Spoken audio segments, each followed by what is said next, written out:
Continue. Hello, everyone. This is Ron Bush, and you are listening or watching the Information Playground. Welcome today. I've got my good friend John Lohrentz on with me. We'll be discussing cybersecurity issues and current topics of the day. The Information Playground is brought to you in several ways. I hope you're listening to us. If you're in Valparaiso or Northwest Indiana, you're listening to us on WVLP.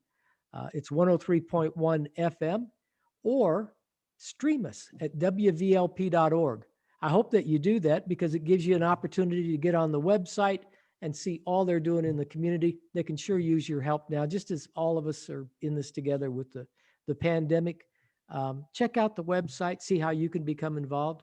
If you'd like to underwrite the Information Playground or underwrite any of the fine programming on WVLP, I know they'd love to talk to you. Greg Kovich is station manager over there. Really nice guy.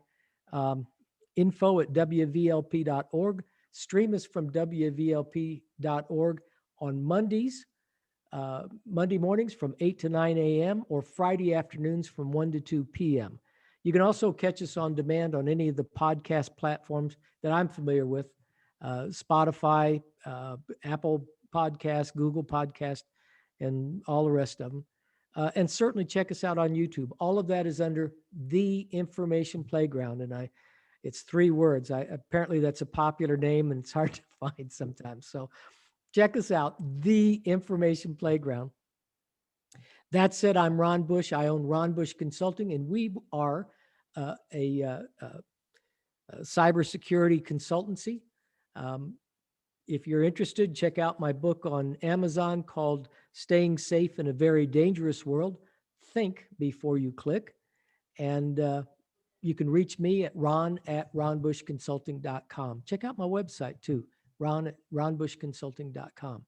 John, tell the folks, the regular listeners will know you, but tell them a little bit who you are and how you got there. Sure. My name's John Lohrentz. I work for Munster Police Department doing digital forensics. Yes. And I also teach at a couple universities for Ivy Tech, teaching forensics as well as Moraine Valley. And cyber forensics, that's a little different from just cybersecurity. What is it that you do in cyber forensics? I remember Quincy MD was a coroner. He was a forensics guy. Yeah.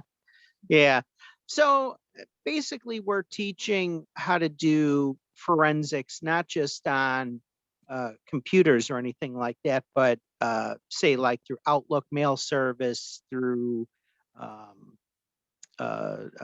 phones and other tablets, or even Raspberry Pis, on how you can gather up evidence or make an image of the device to go through to gather evidence, maybe for a case. Raspberry Pis, not to be confused with cherry pies, or sorry. Raspberry Pi is a device that you can use to actually you can do a lot with a Raspberry Pi. It's a mini computer. I mean, it's a computer, depending on which version, could be smaller than your phone, since phones are huge nowadays. Yeah. And the operating system is a lightweight operating system that doesn't need all the resources maybe like a Windows would use. So you can put versions of Linux on it, or the Raspberry Pi, or there's a bunch of different Pis, software that you could put on there. Yeah, and of course it's spelled P-I, not P-I. Correct. Yeah, correct. Now I'm thinking of cherry pies. I don't know what I'm going to do. So we were talking before we got started. States are tightening up facial recognition. Let's start there. Well, I know from what we've dealt with, because we work a lot with license plate cameras and cameras set up at all different types of establishments, like throughout town, throughout other towns, usually for security purposes. Usually we're there, or if we're there, it's because something happened and we're trying to get video of whatever. It would be easy to point out, like in Chicago right now, there's 3 or 4 auto thefts a day where they're teenagers are running up on individuals, and carjacking them. Yeah. And some of it is just for thrill. Some of it is so that they can do other criminal stuff with it. Usually it's to shoot a rival gang member or rob a store, or, it's just a plethora of things. So I know you're wearing one of those. I've heard them called gaiters. They're the ones that Oh, go all the way around your neck and pull up, yes, which yes. always reminds me of an old Western when the bad guys that go in to rob the banks, the villains, they pull their bandanas up like that. Yeah, yes, this is true. Which makes me glad that I don't work in a bank, because you've got to wear. I was at the bank earlier today and I couldn't get in without a mask. That's got to be awful. I mean, bank robberies happened before the pandemic and people couldn't wear masks because they knew you were up to something if you had a mask on. Now Oh it's yeah. accepted. Now it's the whole gig. So now you have this, Oh, this, wow. and that's the kind of video that we have to deal with. Oh my gosh. So Yeah, so this is part of the reason why they're trying to lock down on facial recognition, for one, because all of a sudden they could get this face like this and say it's somebody else. For And those then of you listening to this, John has his gaiter pulled up and his hoodie over him. Those of you on YouTube know what we're talking about. The rest of you don't. I mean, look, just imagine you've got your mask on and you've got a hoodie over your head. Nobody can tell what color your hair is, your Correct. eyebrows, or anything. They can't see anything because the hoodie covers it or shadows it. And of Correct. course, the mask covers the other part of the face. If you don't have iris, something on the eyes, the iris that reads the iris, I don't know how you could identify anyone. No, and that's part of the problem. And if they are making identification and then they put out an alert for a person or something like that, that's where the security thing comes in. No different than if someone serving a warrant maybe goes to the wrong address without checking their facts first or something like that, and Right. causing a big stir. No one wants to come out and accuse somebody of something that's definitely, they're not responsible for doing. Right. Problem 2 is the fact that it's not the fact that we're responsible for the data. So any kind of data that we have going through all different kinds of steps and procedures that we have for chain of custody, stuff like that, we don't want to misrepresent, or miss. I don't want to say we don't want to say to put charges on somebody, but it just makes it more difficult. It makes it more difficult, and people in social media are using facial recognition for it. So let's say I have a picture of my of a face, not me, but just a face. You could go to Facebook and use Facebook recognition and find out every Facebook page, Facebook page that face appears on. Yeah, because Now, Facebook tags all the photos that you see. Apple's doing the same thing. correct. It'll tag individuals just off of facial recognition. So if you're talking Facebook, it could tag this. It could be this, and it might not be the person, but it might say, oh, that person is affiliated with these bad people. Yeah. And that's also not correct, Right. or I mean, I guess there's a percentage chance that it could be correct, but let's just say it's 100% not correct. Right. And now, and now it's out there now that that's a suspect, and they're going to start doing that. And the problem is, people could do that to check people out to see if they have fake Facebook accounts, or if they want to know where they live, even, because you can get EXIF data off of any picture and stuff like that. Though thank God that Facebook stopped doing that. Like if you clicked and downloaded a picture, you could take that picture and put it in an EXIF reader, but they strip out all the geocoding or anything like that picture could belong to. Some cameras do XY coordinate GPS data. They could do date, time, type of phone, anything that you might have on the camera, anything like that. So you can gather a lot of data from it and see where that person is, or a picture or anything like that. So the more you try to social engineer somebody through, let's just use Facebook's facial recognition for that, is a way that stalkers are created, right? Or cyber criminals, any reason that you may want to track somebody down, and it's not just Facebook, though. I think that they're the number one out there, because I know you said Apple, you brought up Apple can do that too, but their social media it's not like Facebook. It's not not out so there. much. The problem with Apple is different. Correct. Exactly right. Yeah. Facial recognition on Facebook is just available to anybody with the know-how. And while most people listening to us probably don't have the know-how to go tracking people down and stalking them through Facebook, the bad guys do. That's what they do for a living. Yes. And so that's the problem there.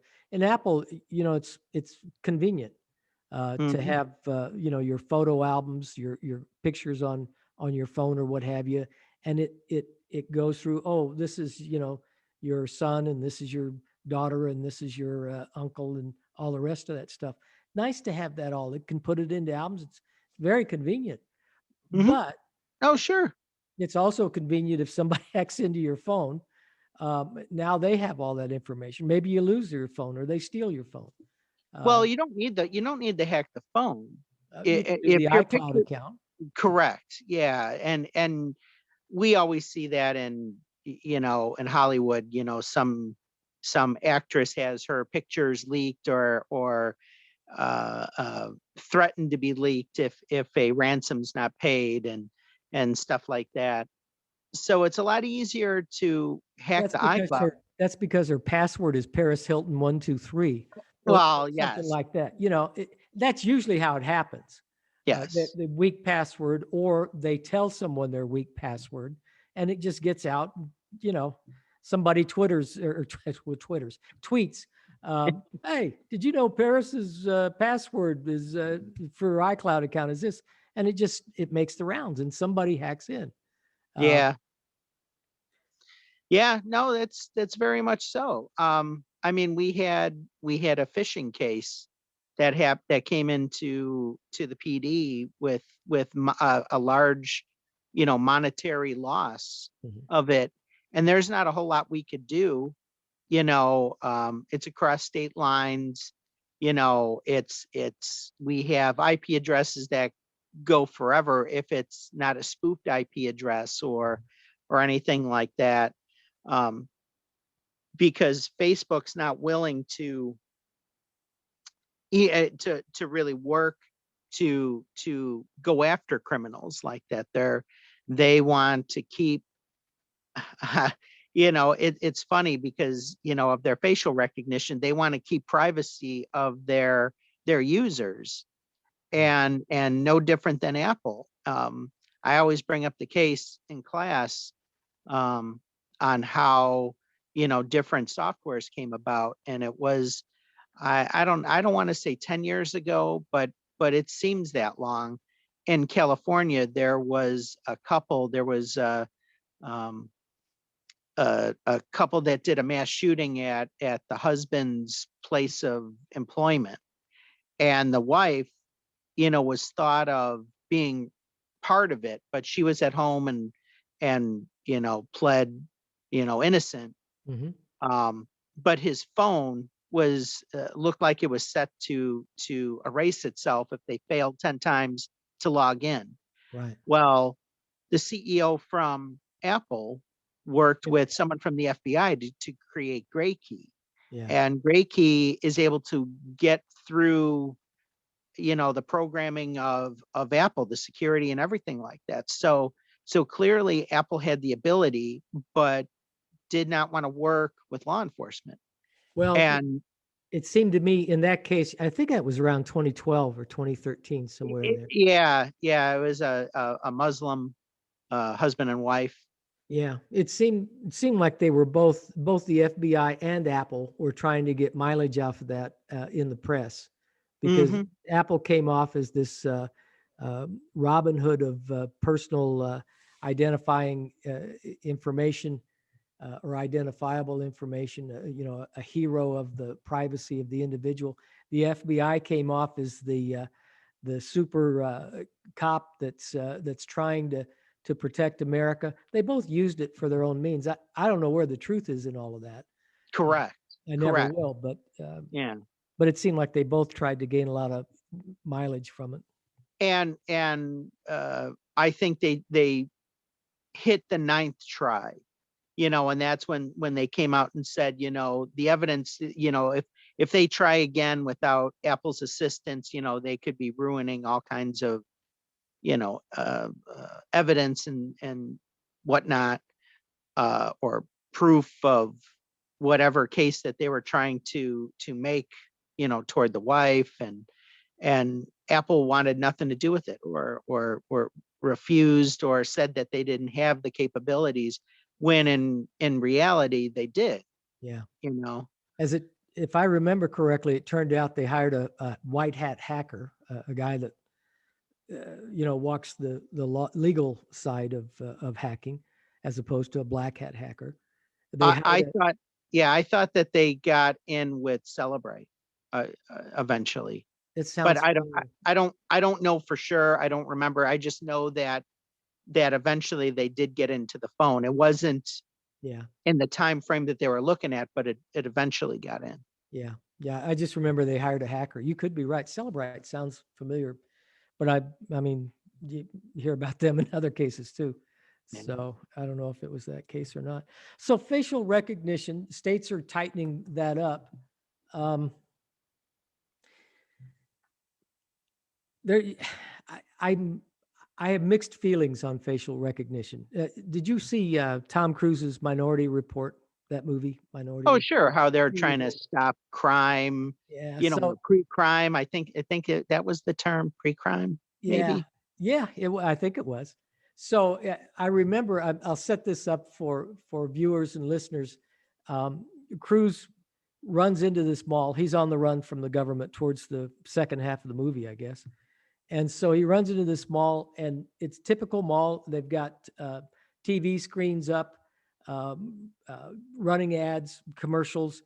And so he runs in, and the TV next to him is actually a monitor. He says, and I don't remember the character's name, but he says, "Oh, Tom, it's good to see you. Do you want another pair of pants like you bought last time?" This is the artificial recognition has seen him as he runs in, and now is asking how to help. I mean, you don't need salespeople at that point when all the tables and all the displays have monitors that recognize you. If we're all in a national database, everybody's recognizable. And you've got access to the database of what you've purchased, what credit card you used, or going honestly, where we're at already is your Apple Pay card or whatever you got in your phone, in your wallet, in your phone. I mean, all that stuff, it sounds really convenient. I mean, the movie made it sound scary because crews might get apprehended. But But that's sounds no scary different. because there's too much data everywhere and really no controls. And since everybody gets hacked, how do you keep the bad guys out of the data that you don't care the government has? You don't care if And that's kind of what the people have issues with Google and everything like that through Google Chrome, yeah. or uh, how much information they have and they store.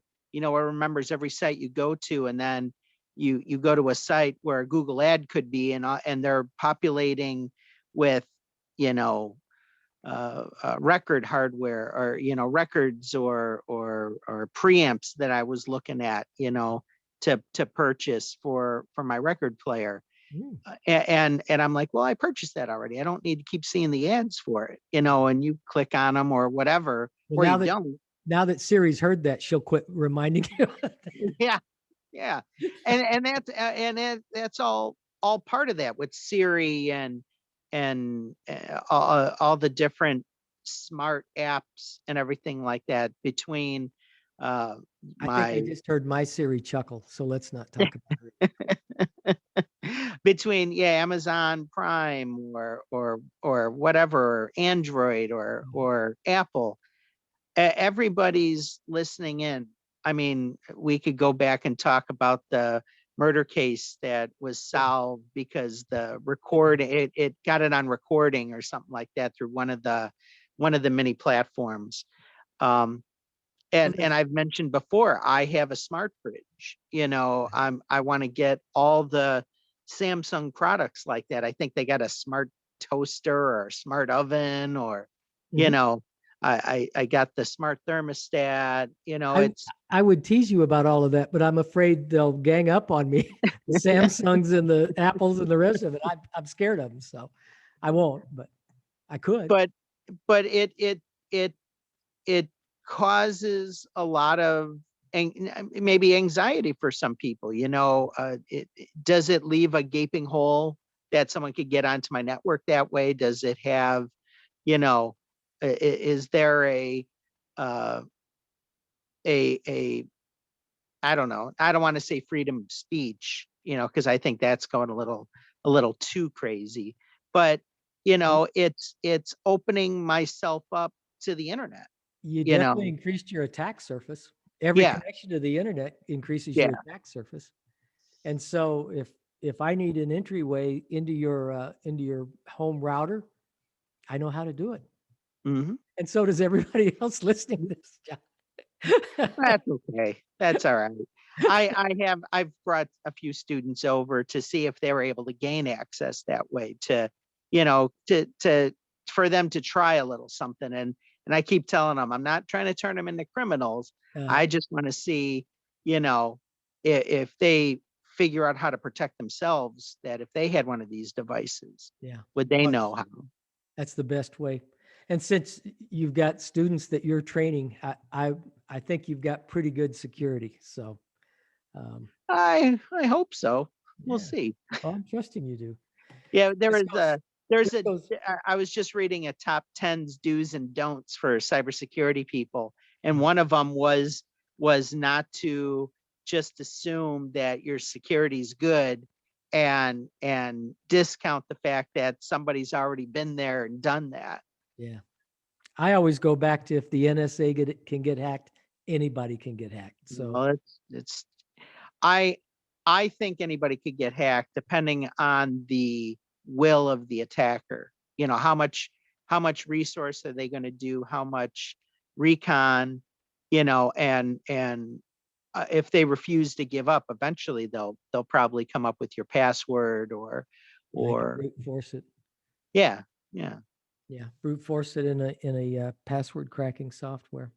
Well, let's before we head down Paranoia Avenue here, let's go to the cyber bill. Indiana has a cyber bill, HB 1169. So you know what, I mean, you know more about it than I do. What's going on? So I just learned about it just recently, and the the point of the bill is apparently the the government wants to know if you've been hacked. Mhm. And it's not that it's a residence or a company or education, or government. It does not specify.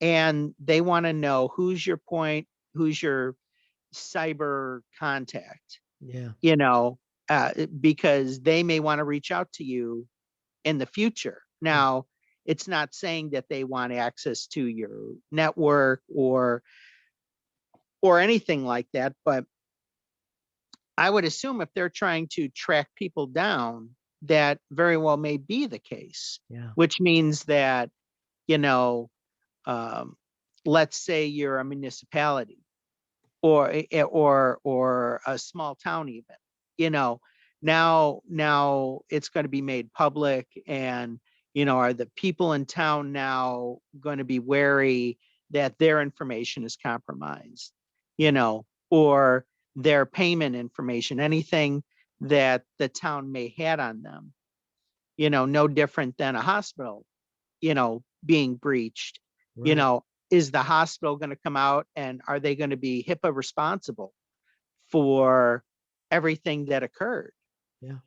I know our town, has cyber insurance and pays a lot for it.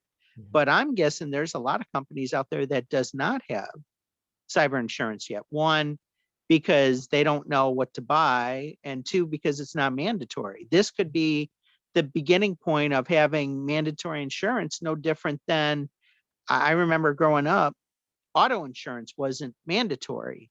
And then right before I started driving, or maybe when I started driving, um, You're it tempting me to became make jokes. I know. It made it mandatory, and you had to go out there and get it. And people then were like, "Oh, I don't need auto insurance. That's just a gimmick," or something like that. And now look, now it's an absolute requirement from accidents and everything craziness that's going on out there.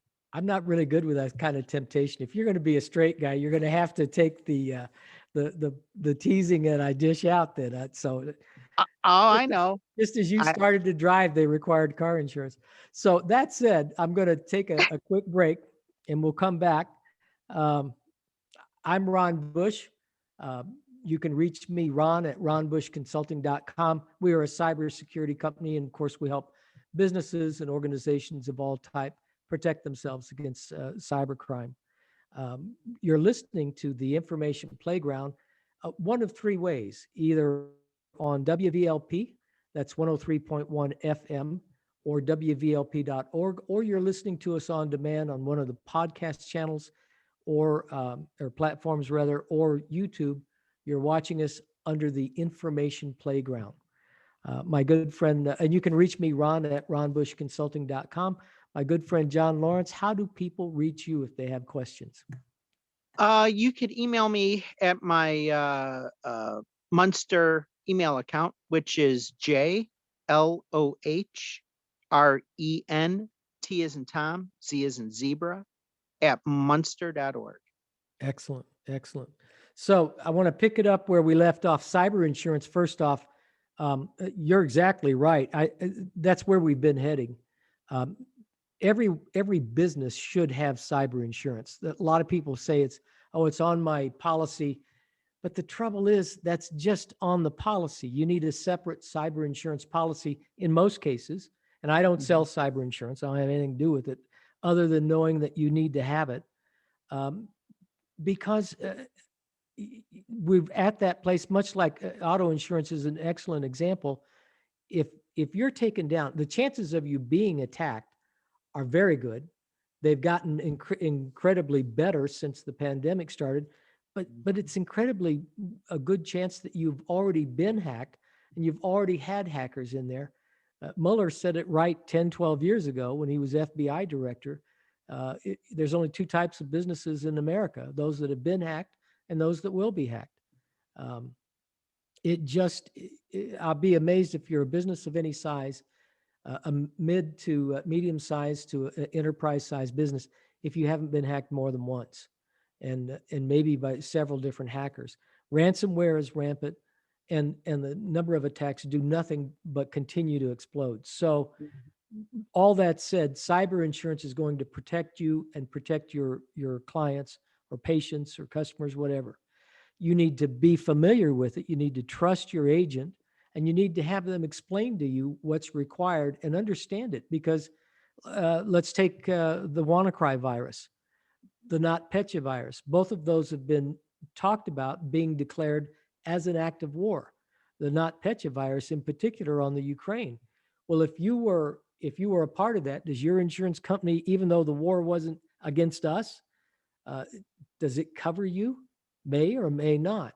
You need to have Well, an insurance agent that you know and trust. It depends on the wording. It depends on the policy and the company. right, right. And we went to a law firm that we work with a lot.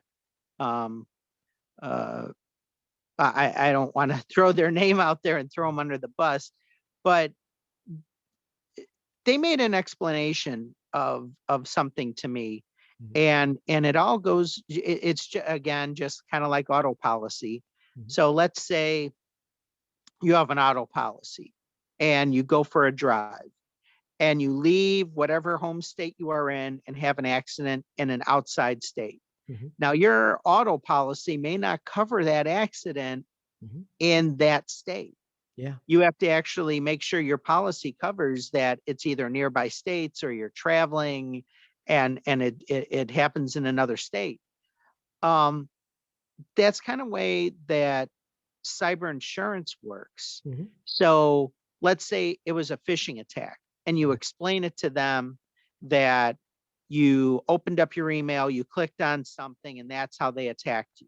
Okay, great.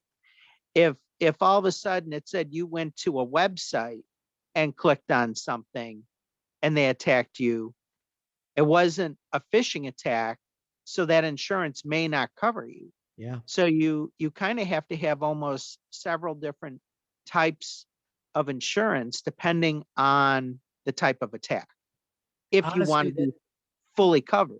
yeah. I mean, I don't want to get the cart before the horse, but the first thing is to recognize what kind of attacks that you're open to. Mhm. Let's start with the incident response plan, information policy, security policies and procedures. If you haven't had a risk assessment done and you operate a business, risk assessment done by a cybersecurity professional, I mean, you don't know what's possible. Only people that work in that. I'll take a doctor, for instance. If I tried to practice brain surgery or cardiology on my own, I would hope nobody would come see me, because I don't know enough about those other than know how to spell cardiology. And that's where most professionals or people, they know their business, but they don't understand cybersecurity. Nobody knows it all. Some people, Sure. I have known some people that thought they knew it all, but nobody does. And so, I mean, you've got to go to a professional that can do a risk assessment, that can tell you what risks are, because cybersecurity is truly risk management. That's what it is. To manage risk, you've got to recognize what those risks are. And if you haven't gotten them far, then you don't know what you're at risk for. So once you've got that, though, now your insurance agent, you need to explain to them, well, I'm at risk for ransomware. I'm at risk for phishing through email. If you allow BYOD, your employees, to bring your device to work, now you've got that risk, and that goes a lot of different places. If you get attacked in a way that your policy doesn't cover, or you haven't mitigated those risks the way it's written, you haven't had a risk assessment, or you don't have an information security, or you've never trained your employees. If your employees click on the wrong email and you haven't told them what the wrong email looks like, it's your fault. We just have to, we have to train our folks. I can't tell you how many times I walk into a company, do an employee training session, and the eyes get big and the tops of their heads come off because they never heard any of that stuff. It just, you've got to take care of your employees if you want to take care of your business. So cyber insurance is a necessity. We're past that point. It already is a necessity, but you need to do some things to do the right policy. I mean, get something now, but you're going to have to amend it. And just like car insurance, you need to review it every year with your agent, because insurance companies are, for a good part of insurance companies, are losing their shirts on cyber insurance. So expect those to go up. With the attacks of 2020, cyber insurance companies are paying through the roof. So a couple of other things that you mentioned, the attacks. Yeah, and we were talking about this before we started recording. You know, the FTC has now gotten into it, where they want to know, you know, if you're hit with ransomware, if you pay that ransom and that ransom goes back to support some terrorist organization, you have just supported terrorism by paying the ransom. FBI from the get-go has said, don't pay the ransom. And I think that's good advice overall. First off, you don't know who you're paying. But second off, you just raised your hand. You're a giver that keeps on giving when you pay the ransom. Yeah, I completely agree with everything that you just said there. The issue, and I think it's where it becomes debatable, is about hospitals and stuff like that, where patient medical history or something like that is encrypted, and they are about to do a surgery and they don't have access to the patient files, stuff like that. I get it. You know, it was their lack of security that allowed them to get through however the attack occurred. Well, it's that and their lack of preparation. I Correct. mean, you in your information security policies and procedures, your business continuity plan, disaster recovery and preparedness plan, your incident response plan, all those things you should have, especially if you're a hospital. You're required to have that stuff.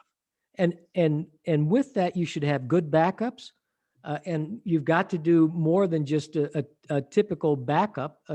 Hackers have learned how to go to the backups first and destroy them before they destroy your data or encrypt your data. So you've got to have all these things in play. You got to think about this stuff before you get hacked. You can't just get hacked and say, oh, what do? I pay them.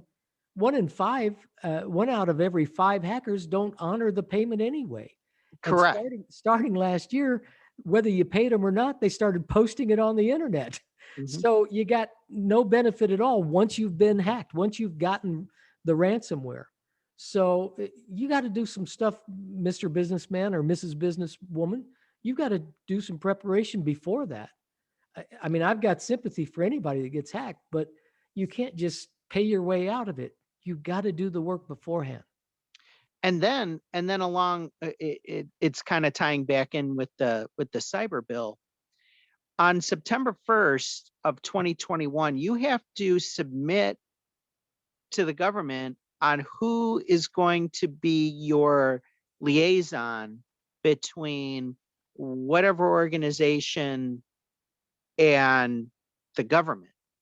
So it could be you being attacked at home, you being attacked at work, or at a school, or a government facility, anything like that. That information has to go and be submitted to them. And then it has to be submitted yearly, every year following, by September 1st. Yeah. And that's, so I would assume they're going to want to come in and see the network, or verify how good your security is. You know, and I'm not saying that they're not going to come in and do an assessment. You know, they may come in and maybe confiscate hard drives to see if there's any kind of evidence left behind.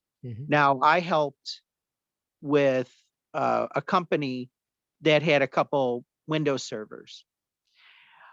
Lo and behold, they deactivated every type of logging, whatever, any logs.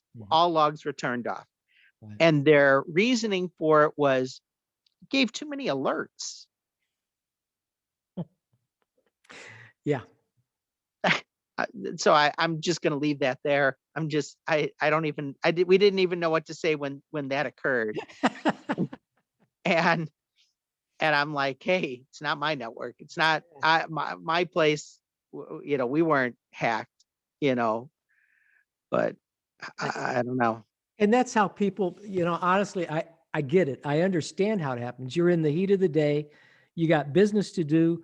People need things. Customers need things. Employees need things. You're running all the time. But that's why everybody winds up in small businesses with a privileged account. That's why people turn off alerts and logs because, it just bothered me. I didn't want to hear all that bad stuff. Yeah. It alerts me at midnight or something that there could be something on the network. But that's so short-sighted. And anyone should be able to see that's the wrong behavior. And yet, I don't know about you, but I'm surrounded by it. I'm just amazed at how many people think that way. Now it's wrong. They think it's wrong for other people to think that way, but I'm amazed how many people think that way for themselves. I can relate this to people to make it understand a little more simple. And we have the problem all the time in Munster, in the town of Munster. And it's happening all over towns, all over the country. Tinley Park, I have to drive through that to get to work in the morning. And they have a sign on the side of the road that says, please lock your car doors. Yeah. And that's all that it says, because people come through and ransack open vehicles at night. This year, I think with the pandemic, with more people being home and the cold, we haven't had that much, knock on wood. But last year, maybe we had 5. No, I don't want to say that many. We'll say 200. 200 incidences, rough guess, I could be off on my numbers, of theft from vehicles is basically what we call it. Now, nothing maybe have taken, and the residents whose car was victimized don't even want to try to press charges. If we found out who did it, I don't want to press charges. There was nothing taken. Someone was in your vehicle and it was your fault for not locking up your vehicle. But we've had everything from guns to computers to money taken because a whole bunch of reasons why they don't lock their doors. My car door sticks, so I just leave my key fob in there with the car unlocked so I can gain access to it. So again, your key fob, which will automatically open the door. I'm convinced somebody somewhere down the line at like a grade school level said, hey, this would be the smart thing to do. Leave your key fob in your car. And everyone said, yeah, that's a great idea. Yeah, that's the ticket. Sure. And that's how a lot of cars were being stolen before, the point where we're at now. Well, and we would have town hall meetings to tell people, one, please don't lock your car doors. I'm sorry, I said that wrong. Please don't leave your key fobs in your cars to make it easy for them to get in. And please lock your car doors. Yeah. What do people do at home? One of the reasons work from home has been devastating is that nobody takes security serious at home. So you buy a router down at Best Buy or any store. You buy a router, you take it home. It's a WGT 624. Everybody knows that because it's broadcasted. It's the SSID. So anybody with any glancing knowledge of setting up a router knows that model and just about everything from Netgear and Linksys and any of the rest of them. Now Linksys, I think Cisco bought, so it could be different now, but it used to be all of them had admin or administrator, but most of them admin, and then a blank password or admin is the password. Well, Correct. I had a router like that, or maybe I had two routers like that I had to change right when I got it. I think all of them you have to change. I don't know of any that you don't. Uh, and then you've got to stop broadcasting what it is to everybody, because the guy that wants in, that's all he needs to know. If you didn't change the broadcast, chances are you didn't change the user ID and password either. Yeah, I the mean, you funny gave the thing is, example of leaving your car open. yeah, I guess they leave the front door open too. yeah. An interesting fact with that is because now a lot of people, they get, from AT&T or Xfinity or Comcast, whoever your ISP is. Uh-huh. The password is, that comes hard coded on it. They make it a little more difficult for you to change because it's not a generic password. But you could go in and still make all the changes, and they have multiple Wi-Fi. So you have to make sure that you're securing, I think mine came with like 3 different Wi-Fi channels. So I had to make sure that they're all secure. So just because you buy one doesn't mean that it just has one, Wi-Fi that you're setting up. There could be several of them that have the default password on it. Yeah. And all they have to do is do a little research, maybe on the type of equipment you have, and they could figure that out. So it's really no different. I mean, if you're going to go buy a car, you aren't just going to go to the nearest dealer and buy whatever they have. You're not going to say, listen, I got 10 grand in my checking account. Let me write you a check and you give me what that'll buy.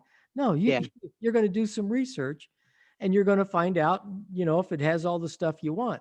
It's a lot easier and a lot cheaper to buy a router and set it up. It doesn't take much. It's usually they made them almost error-free to set up. Oh yeah. Yeah. And there was one that I ended up buying from Poland that was programmable, where you were able to buy cards and put cards inside. So it would have like, if you wanted a VPN, you could build the VPN right into the router by programming it. Wow. Everything was like a la carte, like an a la carte router where you can build all the security and everything like that into it. And I first bought it, it was a Kickstarter. And now they've progressed to, I think they're a 2nd or 3rd generation router now. But Wow. But stuff like that, that's, I think where security is going with, with a router, instead of just something simple out of the box where, it seems like people eventually get a way to hack. Mm-hmm.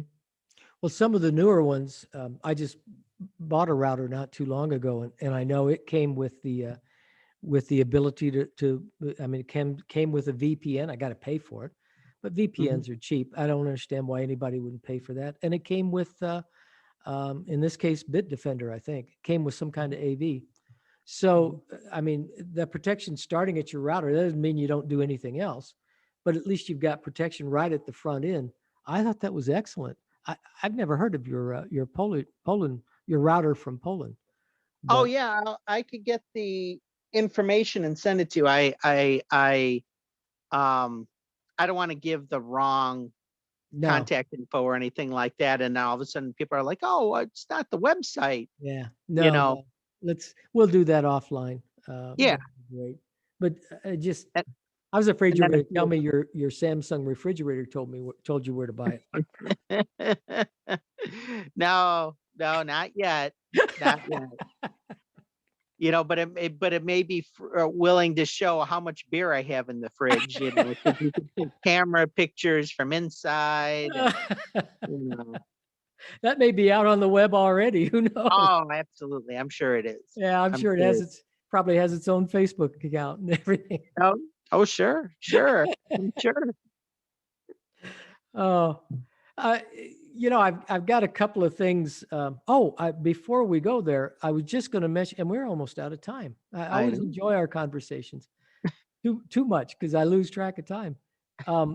We were talking about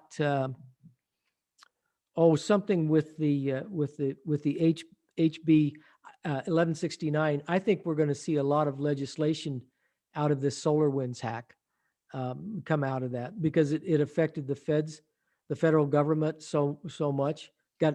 Last I read, it was over 100 agencies. Oh, sure.